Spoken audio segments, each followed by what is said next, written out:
Presidente, em primeiro lugar, nós vamos orientar, sim, ao relatório do deputado Léo Moraes, homenageando o autor da iniciativa, o deputado André Ferreira, também alertando que no destaque que será apresentado, nós vamos orientar favoravelmente para que se amplie o número de beneficiários dessa proposta, porque o Senado o fez assim, não foi aceito pelo relator, mas é importante que nós ampliemos o número de beneficiários que moram em habitações como Minha Casa Minha Vida, programa Casa Verde Amarela, ou seja, são exatamente as pessoas que estão vivendo em habitações de interesse social, de habitações de menor renda.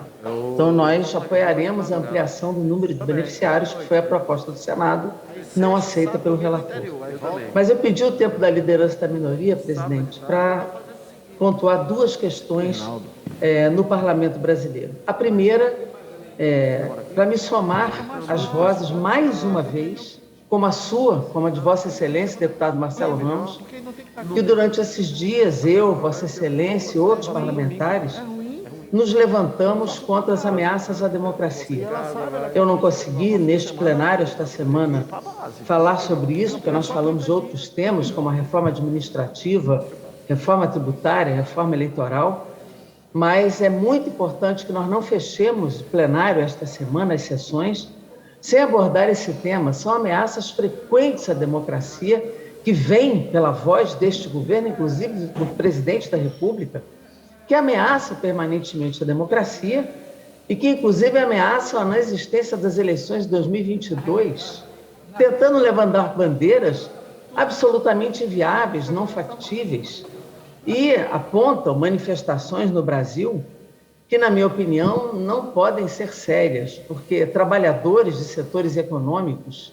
sindicatos sérios de setores econômicos, setores importantes da economia, não se movimentam por bandeiras não factíveis, por exoneração de ministros do Supremo Tribunal Federal ou pela retomada de uma votação que não pode nem mais vir à pauta, como é o voto impresso, que já foi derrotado nessa legislatura, não voltará. Faço até um chamamento, como foi o importante pronunciamento do deputado Nereu Crispim, da Frente Parlamentar dos Caminhoneiros, que se manifestou com muita clareza sobre isso,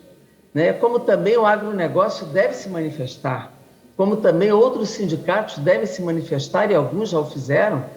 dizendo que se mobilizam sim por pautas objetivas, por uma política de combustíveis que não existe no país, que favoreça o segmento, políticas de frete, de pedágio, preço dos caminhões, ou mesmo uma política agrícola que seja importante, por uma política ambiental que não destrua a imagem do Brasil lá fora, inclusive as exportações. Isso tudo eu compreendo que mobilize o país, mas não uma pauta política que não seja factível e que não tenha nada a ver com esses segmentos. Portanto, esse